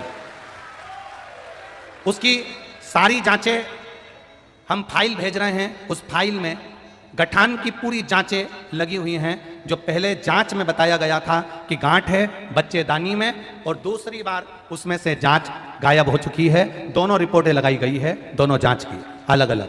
ये शिव तत्व है महाराज। ये ओक घड़ी, बैठिए बहन, बैठिए। शिव कृपा,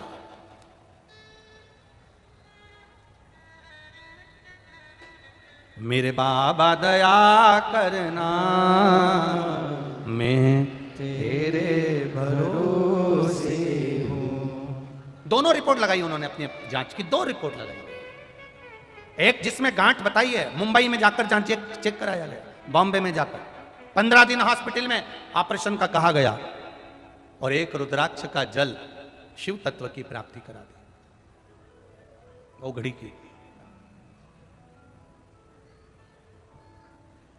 शिव कथा कह रही है, विश्वास के साथ मांगा गया, विश्वास के साथ किया गया भजन खाली नहीं जाए। प्रतिदिन शिव मंदिर तक अगर आप जा रहे हो, प्रतिदिन देवाधिदेव महादेव के शिवालय तक आप जा रहे हो, प्रतिदिन 1 लोटा जल शिव को चढ़ा रहे हो, ये मत सोचना कि महादेव तुमको अभी की अभी दे देंगे। हो सकता है फाइल थोड़ी सी मोटी हो तो काटने में समय लग रहा होगा, पर खाली नहीं रखेगा, झोली भरकर जरूर भेजेगा, ये निश्चित है, निश्चित।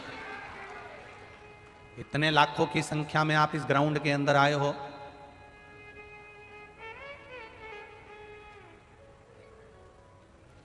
दिनेश जी साहू छुरिया वाले, उनसे बात हो रही थी तो कह रहे थे विनोद सिंह जी ने बहुत मेहनत करी है, गुरुजी पांडे जी ने और विनोद जी ने बहुत पंडाल की व्यवस्था करी गई है। 2 दिन तक पंडाल बढ़ाने की जरूरत नहीं पड़ेगी, पर पहले दिन ही आसार खत्म हो गए और इतनी भक्तों की भीड़, जितने नीचे बैठे हैं उससे दुगने आसपास खड़े हैं और बाहर बैठे हैं। ये शिव तत्व, खाली नहीं जाओगे, तुम्हारा विश्वास भोलेनाथ जी डिगने नहीं देगा। आप आए हो उसके भरोसे तो खाली नहीं भेजेगा। तुमने जितना विश्वास रखकर कथा सुनी है, उतना विश्वास रखकर 7 दिन की कथा है, 7 दिन 2 बजे से 5 बजे तक, भरचक गर्मी भी पड़ेगी, बैसाख का महीना भी है, तुम दान भी कर रहे हो, पुण्य भी कर रहे हो, किसी को 1 गिलास पानी भी पिला रहे हो और कथा का तत्व ग्रहण कर रहे हो, खाली नहीं जाए। भजन में मन लगा। जितनी देर कथा में बैठो, दूसरों से बात नहीं करना है, व्यवस्थाओं को नहीं देखते हुए सबसे कहना है भैया तुम्हारे पांव पड़ूं, हमें 3 घंटे की कथा में से 2.5 घंटे मिलते हैं, आधा घंटा तो आशीष भैया ले लेते हैं, 2.5 घंटा मिलता है, उसको हमें सुनने दो। 2.5 घंटे की कथा के लिए सवेरे 6 बजे से जगह संभाल कर बैठते हो, तब जाकर यह कथा प्राप्त होती है, सहजता नहीं।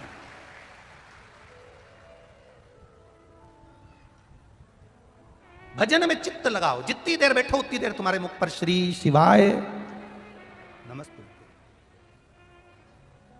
जितनी देर बैठो उतनी देर तुम्हारे मुख पर भगवान का भजन। मार्कंडू जी ने एकांत में शिव जी का पूजन करा, शंकर भगवान प्रकट हो गए, प्रसन्न हो गए।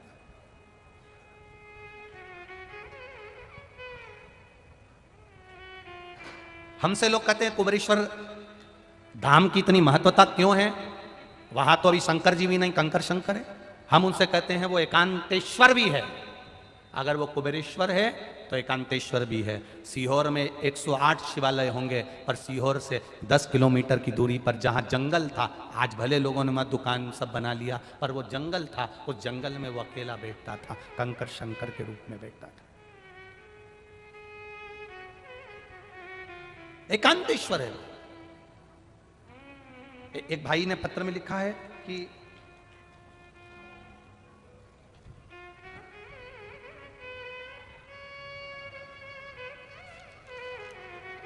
मेरा नाम सरिता अवस्थी है, मैं महासमुंद जिले के पिथौरा से हूं, मेरा मोबाइल नंबर ये है, कहीं बैठी हो तो हाथ हिलाइएगा।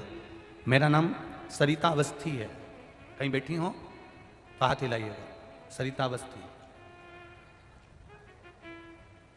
कहीं बैठी हो तो हाथ हिलाइएगा। मेरा नाम सरिता अवस्थी है, मैं महासमुंद जिले के पिथौरा से हूं, मेरा मोबाइल नंबर ये है। गुरुदेव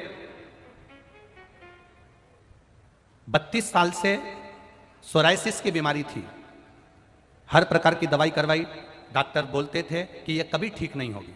शरीर में से खुजाल चलना, पोपड़े निकलना, शरीर में से खाल सूख कर झड़ती थी। सोराइसिस की 32 साल से बीमारी थी।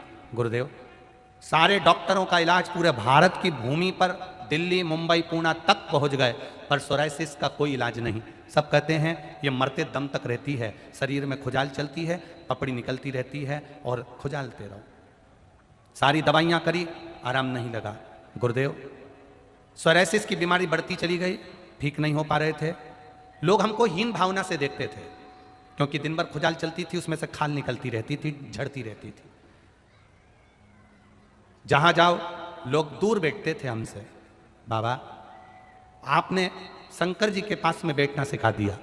आप कहते हो सारी समस्या का हल 1 लोटा जल होता है। हमने टीवी के माध्यम से सुना था, 1 लोटा जल चढ़ाना प्रारंभ करा, जल लेकर आते, पीते और पूरे शरीर पर लगा लेते। गुरुदेव लोग हंसते, सब लोग ताना भी देते, क्या होगा, इतनी बीमारी बेकार है, मरते दम तक पीछा नहीं छूटेगा।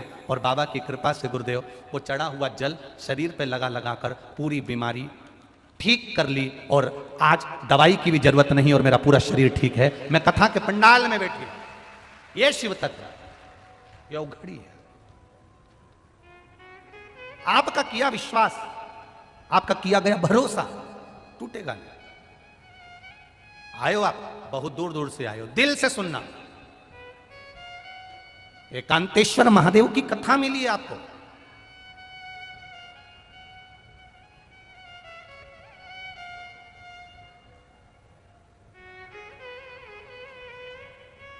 मार्कंडू जी ने पूजन करी, फल मिला, शिव जी ने आकर दर्शन किया। मांगो मार्कंडू जी क्या चाहिए आपको? संतान नहीं है मेरे यहां, औलाद नहीं है। औलाद नहीं है? नहीं। क्यों चिंता करते हो? कैसी संतान चाहिए? चिरंजीवी। अगर संतान दूंगा चिरंजीवी तो वो अच्छे लक्षण की नहीं रहेगी। और एक संतान अगर मैं दूंगा आपको जो तुम्हारे यहाँ केवल कुछ वर्ष 12 वर्ष की अवस्था में मर जाएगी, बड़ी ज्ञानवान होगी, तुम्हारा नाम रोशन करने वाली होगी। कैसी संतान चाहिए तुमको बोलो? एक संतान वो होती है जिसकी लंबी आयु होती है और दुनिया को दुख देती है। एक संतान वो होती है आयु कम होती है और दुनिया को सुख देती है। आपको कौन सी संतान चाहिए? मार्कंडू जी ने कहा, जो दुनिया को कष्ट दे ऐसी संतान नहीं चाहिए। भले मेरी औलाद की उम्र कम हो, भले मेरे बच्चे की उम्र कम हो, पर दुनिया को सुख पहुंचाए ऐसी संतान दीजिए। भगवान ने एक बेटा दे दिया जिसका नाम मार्कंडे हुआ। अवस्था है छोटी,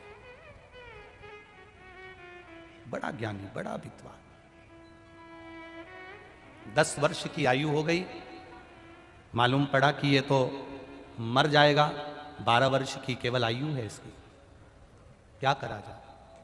एकांत में शिवलिंग का पूजन कर कर अगर बेटा मिल सकता है तो एकांत में शिवलिंग का पूजन कर कर बेटे की उम्र भी बढ़ सकती है, यह निश्चित है। अभी आपको कथा में कहा, एकांत का शिवलिंग उम्र बढ़ा देता है।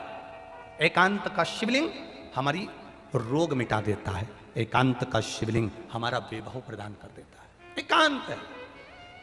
मैं आपसे निवेदन करना चाहूं, इस व्यासपीठ से आप लोगों से कहना चाहूंगा, आप जब अपने गांव से कहीं जा रहे हो, घर से कहीं जा रहे हो, नगर से कहीं जा रहे हो, शहर से कहीं जा रहे हो, क्षेत्र से कहीं जा रहे हो, और गाड़ी से जा रहे हो, मोटरसाइकिल से जा रहे हो, कहीं आपको कोई ऐसा शंकर जी का मंदिर ओटला दिख जाए जो अकेला कोई नहीं हो, तो आप गाड़ी वाले से कहना 10 मिनट रोक ले, 5 मिनट रोक ले, 5 मिनट। आपके पास में जल भी नहीं है, आपके पास में बेलपत्र भी नहीं है, आपके पास में चढ़ाने का कुछ भी नहीं है, मत होने दो। और एकांत का कोई शिवलिंग मिल जाए, उसके पास जो पेड़ पौधे लगे हों उसकी पत्ती तोड़कर भी शिव जी को चढ़ाकर अपने दिल की बात कहकर चलते बनना, काम सफल। एकांतेश्वर है।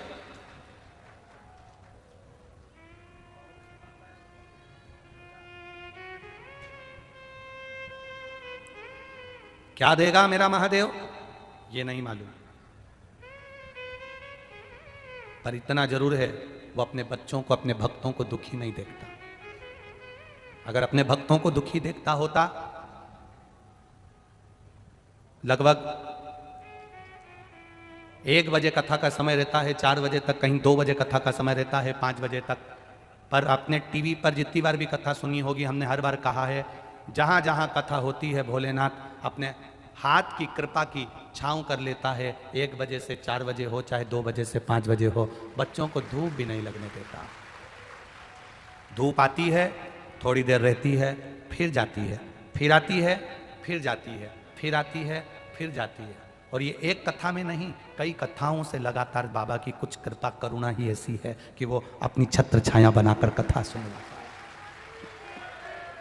कितना पंडाल लगाएंगे ये यजमान परिवार, पांडे जी हो, विनोद जी हो, या अभी महाराष्ट्र में 1 दिन के लिए कथा करने नंदुरबार गए, वहां रघुवंशी जी हो, कितना पंडाल लगाएंगे। उज्जैन की कथा चाहे बिटले सेवा समिति हो, कितना लगाएंगे। लगाने वाले लगाते जाएंगे, लगाते जाएंगे, लगाते जाएंगे, भक्त बढ़ते चले जाते हैं। जैसी चिंता विनोद जी, पांडे जी को है कि कहाँ बैठेंगे, कहाँ पंडाल लगाना है और कितना बढ़ाना है, ऐसी चिंता मेरे महादेव को रहती है कि कोई आया है, खड़ा है, धूप पड़ रही है, आएगा, छांव करेगा, चले जाएगा। लोगों को लग नहीं पाएगा कि कब आया और कब चलेगा, कब आता है, कब जाता है। आप अपनी कथा में मस्त रहो, आप अपनी भक्ति में मस्त रहो, वो आएगा जाएगा, मालूम ही नहीं पड़ता। आपकी चित्तवृत्ति परमात्मा में लगी होना चाहिए। अगर एकांत का शिवलिंग मेरे घर में बुढ़ापे में संतान दे सकता है, मार्कंडू जी वृद्ध हो चले थे तब तक उनकी औलाद नहीं थी। एक भाई ने 17 साल का लिखा है, एक भाई ने लिखा मेरे यहां बच्चा होने का तो योग ही डॉक्टर ने मना कर दिया था।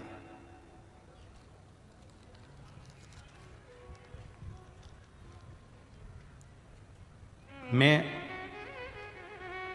समरी देवांगना, पति राजेंद्र देवांगना, तुलसीपुर निवासी हूं। मेरा मोबाइल नंबर ये है। कहीं बैठे हैं आप? ही हैं? दोनों हाथ हिला दो एक बार ऐसे। मैं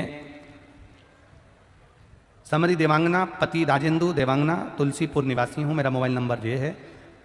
10 साल से संतान का सुख नहीं था।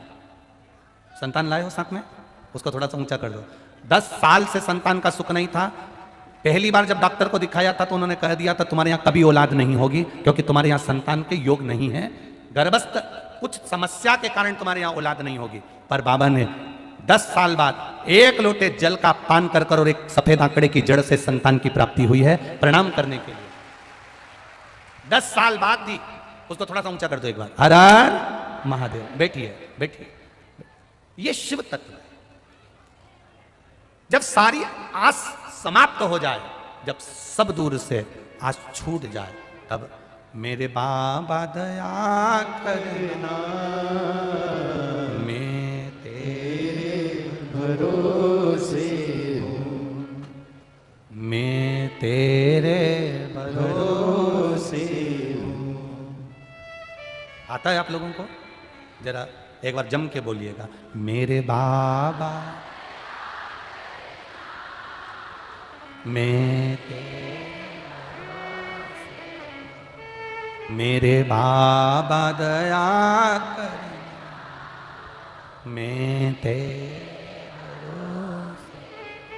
ना घर के भरोसे, ना परिवार के भरोसे हूँ, ना घर के भरोसे हूँ, ना परिवार के भरोसे हूँ। मेरे बाबा दया करना, मैं तेरे भरोसे, ना इनके भरोसे हूँ, ना उनके भरोसे हूँ, ना इनके भरोसे हूँ, ना उनके भरोसे हूँ।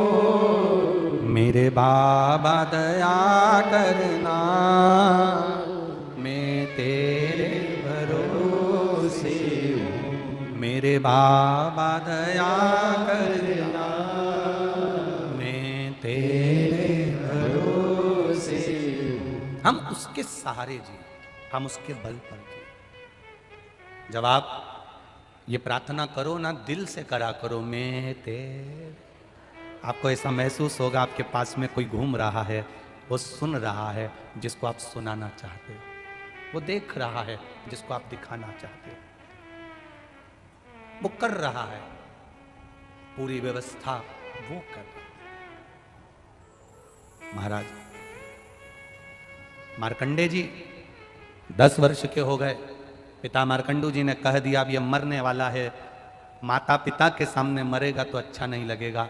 माँ की स्थिति क्या होती है, पिता की स्थिति क्या होती है, ये माता पिता ही जानते हैं।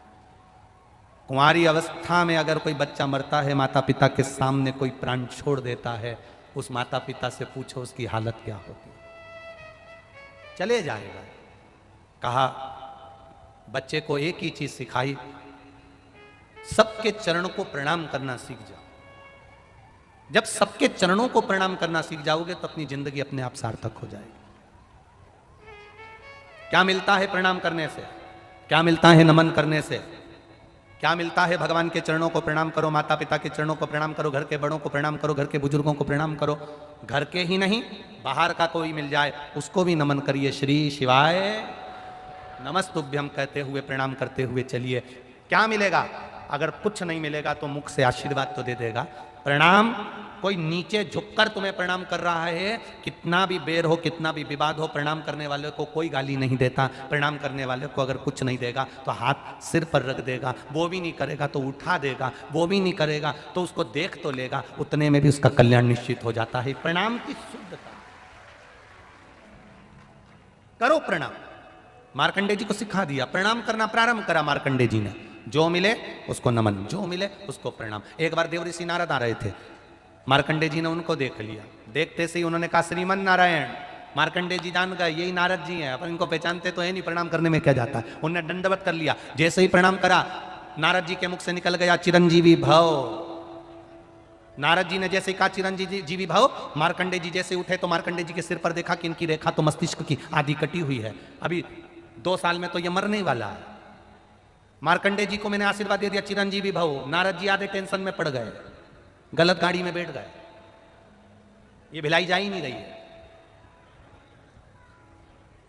जाना था भिलाई, पहुंच गए राजनांदगांव, गलत गाड़ी में बैठ गए। अब नारद जी ने विचार करा करूं तो करूं क्या, नारद जी मार्कंडे जी के पिताजी के पास पहुंच गए। मार्कंडू जी से कहा, नमन प्रणाम श्रीमान नारायण। देवऋषि नारद ने जैसे ही प्रणाम किया तो मार्कंडू जी ने पूछा, क्या बात है, हम आपके बेटे को हमारे साथ ले जाना चाहते हैं। मार्कंडू जी ने विचार करा, बेटा मरने वाला तो है, अच्छा है, माता पिता से दूर हो जाएगा, प्राण भी छूटेंगे तो दूर छूटेंगे, ले जाओ इसको ले जाओ। अब जो जाने ही वाला है उसको लेकर जा रहा हूं, चले जाओ। अच्छा देवऋषि नारद ले जा क्यों रहे हैं? देवऋषि नारद को क्या पड़ी कि इसको लेकर जा रहे हैं? उनको ले जाने का केवल एक ही कारण है, अब मैंने आशीर्वाद दे दिया चिरंजीवी भव, ये आशीर्वाद किसी ना किसी के माथे लुढ़काना पड़ेगा। बहुत चतुर होते हैं नारद जी, बहुत चतुर। अब ये इनको ले गए देवऋषि नारद मार्कंडे जी को, सबसे पहले पहुंच गए देवताओं के पास, सारे देवताओं के पास गए। अब इनकी तो आदत में थी मार्कंडे जी के दंडवत करना, इन्होंने जितने देवताओं के यहाँ जाए वहीं झुक के दंडवत कर दें। देवता इतने खुश, चिरंजीवी भव, चिरंजीवी भव। देवऋषि नारद इतने खुश, गाड़ी चेंज। अब अपनी गाड़ी में ये है ही नहीं, अब तो ये दूसरे की गाड़ी में बैठ गए। देवऋषि नारद इनको इंद्र के पास ले गए, इंद्र ने आशीर्वाद दे दिया चिरंजीवी भव। देवऋषि नारद बोले, बहुत बढ़िया महाराज, क्या कहने तुम्हारे, 2 साल में मरने वाला। इंद्र ने नारद जी के चरण पकड़ लिए, तुम्हारे पांव पड़ूं, आशीर्वाद मेरा गड़बड़ हो गया, कुछ मेरे ऊपर कृपा कर दो। देवऋषि नारद बोले, हम भी ऐसे फंसे थे जैसे तुम फंसे हो, अब तुम जानो। देवऋषि नारद ने जैसे कहा तो इंद्र मार्कंडे जी को पकड़कर ब्रह्मा जी के पास ले गए। ब्रह्मा जी के चरणों में जैसे ही मार्कंडे जी ने दंडवत करी तो ब्रह्मा जी ने आशीर्वाद दे दिया चिरंजीवी भव। इंद्र बोले, अब हम जा रहे हैं। ब्रह्मा जी ने पूछा, क्यों? ये बच्चा 2 साल में मरने वाला है, हम गलत गाड़ी में बैठ गए थे, अब तुम निपटो। अब ब्रह्मा जी चिंता में पड़ गए, हम ही ने तो भाग्य लिखा है इसका कि ये 12 साल में मर जाएगा, केवल 2 साल बचे थे, अब तो 1.5 बचे घूमते फिरते यहां आया है और हमें उलझा दिया इंद्र ने, क्या करें? ब्रह्मा जी उनको पकड़ के ले गए भगवान विष्णु के पास में। जो मार्कंडे जी ने देखा भगवान विष्णु और लक्ष्मी को, दंडवत कर ली। जैसे ही दंडवत करी, भगवान के चरण लक्ष्मी जी दबा रही थी, इतनी खुश हो गई, उन्होंने भी कह दिया चिरंजीवी भव। इतने में भगवान विष्णु की दृष्टि गई कि लक्ष्मी मेरा पांव छोड़कर किसको आशीर्वाद दे रही है। जो भगवान विष्णु ने देखा तो कोई बच्चा दंडवत कर रहा था, प्रणाम कर रहा था, भगवान विष्णु ने कह दिया चिरंजीवी भव। ब्रह्मा जी बोले, अब हम जा रहे हैं। भगवान विष्णु बोले, कहां जा रहे हैं? कि हमारी आफत तुमने ले ली। क्या हुआ? भगवान विष्णु ने पूछा तो ब्रह्मा जी बोले, इसकी लेखनी में लिखा है ये मर जाएगा 12 साल में, 1.5 साल बचे हैं। भगवान विष्णु ने लक्ष्मी जी से कहा, तू हर किसी को आशीर्वाद दे देती है। लक्ष्मी जी बोली, मेरे से गलती हो गई थी, तुमने काहे को गलती करी? तुम तो चतुर थे, तुम्हारा नाम चतुर नारायण है, फिर काहे को आशीर्वाद दिया? भगवान विष्णु ने मन में सोचा, अब क्या करे। भगवान विष्णु बोले, सारे देवताओं के लिखे को पलटने वाला तो केवल एक ही है, और वो देव अधिदेव महादेव है। भगवान विष्णु ने मार्कंडे जी का हाथ पकड़ा, जंगल में ले जाकर बिठा दिया। जंगल में ले जाकर बिठाकर कहा कि यहां पर एक शिवलिंग लेकर स्थापना कर ले, पूजन करना प्रारंभ कर दे। एक बड़ा सा पत्थर उठाकर लेकर आ गए शिवलिंग की आकृति का और रख लिया और उसकी आराधना करना प्रारंभ करी। जल चढ़ाए, बेलपत्री चढ़ाए, पत्ती चढ़ाए, फूल चढ़ाए। भगवान विष्णु चले गए, अकेला शिवलिंग और अकेला मार्कंडे पूजन में ऐसा लीन हो गए, एकांतेश्वर महादेव की भक्ति में ऐसे लीन हो गए, ऐसे लीन हो गए। बार बार भगवान विष्णु लक्ष्मी जी को भेजते, देख के महादेव आए कि नहीं आए? क्या भी नहीं आए, नहीं आए। 2 दिन बाकी थे, यमराज ने अपनी सेना तैयार करी, मरने में 2 दिन बाकी थे। 2 दिन पूरे हो चले, 2 घंटे बाकी थे, 2 घंटे पूरे हो चले, 2 मिनट बाकी थे, 2 मिनट पूरे हो चले और शंकर भगवान का शिवलिंग मार्कंडे जी पकड़े थे। 2 सेकंड में यमदूत नीचे आ रहे थे यमराज के साथ। इतनी देर में महादेव प्रकट होकर कहते हैं, मेरा बच्चा कहीं नहीं जा सकता, चिरंजीवी एकांतेश्वर महादेव वहां प्रकट।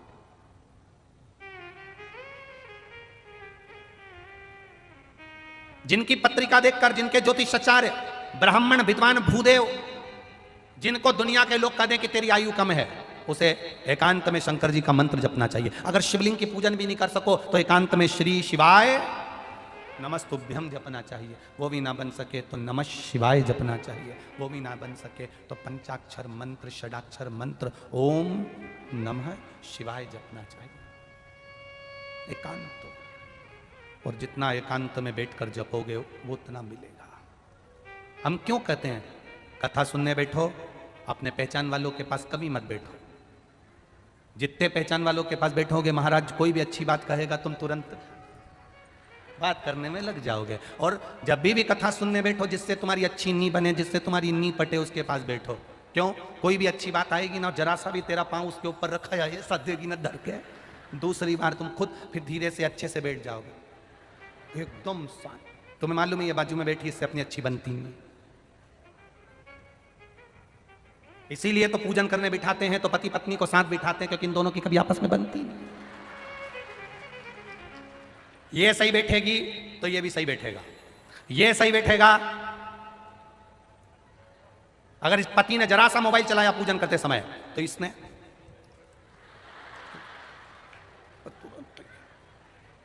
और इसका ध्यान कहीं गया, आधा किलो दूध लिया, झाड़ू लगाते लगाते वहां तक लिया, इतने में पति ने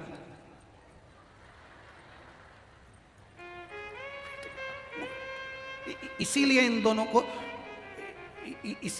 दोनों को बिल्कुल साथ में बिठाते, इंडिया और पाकिस्तान को एक साथ, दोनों इनका साथ। अच्छा, भगवान की बड़ी कृपा है पति पत्नी पर भी, ये आपस में प्रेम रहे तो इतना रहे कि एक पानी पूरी को आधा आधा खा ले, इतना प्रेम है। और आपस में प्रेम नहीं रहे तब देखो इन्हें पिज्जा भी अलग अलग चाहिए, कुछ प्रेम वाली बात है। केवल भगवान विष्णु ने मार्कंडे जी को मार्ग बताया था कि एकांत में जाकर भगवान का भजन करना। ये शिव महापुराण की कथा जो भिलाई में हो रही है, और आप लोग आस्था चैनल पर सुन रहे हो 2 बजे से 5 बजे तक, सबको सूचना कर दो कि एकांत में पूजन करने का क्या फल होता है। मालूम पड़ना चाहिए कि भगवान विष्णु ने मार्ग बताया था मार्कंडे जी को, तो मार्कंडे जी उस मार्ग पर चले तो उनकी उम्र बढ़ गई। जो शिव महापुराण के बताए हुए मार्ग पर चलता है उसकी भी जिंदगी सफल हो जाती है। ये शिव, इसको शिव तत्व। देवराज नाम का ब्राह्मण, जो देवराज नाम का ब्राह्मण है, गलत संग पाकर चोरी करता और वो चोरी का धन लेकर आता, चोरी के धन। मेरा कार्यकर्ताओं से निवेदन है, जितने भी कार्यकर्ता, बाउंसर या आयोजक समिति के जितने भी सदस्य रहते हैं, उनसे एक निवेदन आज पहले दिन ही हम कर रहे हैं कि भक्त लोग कथा सुनने के लिए नीचे बैठे रहते हैं और आप लोग रास्ते में खड़े रहते हो। ऐसे कई लोग हैं जिनको दर्शन नहीं हो पाता। आप लोगों से केवल इतना सा निवेदन रहेगा, जैसे जहां भी कोई कार्यकर्ता, जब जरूरत पड़े आप तुरंत खड़े हो जाया करो, मना नहीं है। पर और एक चीज हमने यहाँ पर देखी, कई जगह पंडालों में पुलिस अंदर खड़ी रहती है, परंतु हमने यहाँ की व्यवस्था, आदरणीय एसपी महोदय, कलेक्टर महोदय को धन्यवाद देंगे, जो पुलिस भी एक साइड खड़े होकर व्यवस्था संभाल रही है। वो लोग भी कहते हैं कि बैठ जाओ, एक जगह बैठकर पीछे वालों को तकलीफ नहीं होगी तो ये कुछ भी नहीं बोलेंगे, आराम से कथा का रसतत्व ग्रहण करेंगे। हमारा कैमरे वालों से भी निवेदन है, जब तक तुम्हारा कैमरा चले तुम चलाओ, मना नहीं, पर बीच बीच में इनको आकर कोई फालतू के लोग तकलीफ ना दें, जिससे किसी भी श्रोता भाई बहन को कोई कष्ट ना हो। एक अकेला व्यक्ति खड़ा होता है, उसके पीछे 10 लोग बैठे रहते हैं, उनको दर्शन नहीं हो पाता, तकलीफ होती है, उनको कष्ट होता है। आप कथा में आए हो, आराम से व्यवस्था करें। और मुझे विश्वास है इस व्यासपीठ की बात को विनोद सिंह जी और आदरणीय पांडे जी इस बात को स्वीकार करेंगे और कार्यकर्ताओं से निवेदन करेंगे। कितनी प्रभु की कृपा है। मैं भिलाई के दुर्ग के एसपी महोदय को भी बहुत बहुत धन्यवाद देना चाहूँगा, जो उन्होंने इस कार्यक्रम के पहले कई चोरों ने अपनी अपनी व्यवस्था जुटा कर रखी थी, पूरा बेचने वाला कुरकुरा की व्यवस्था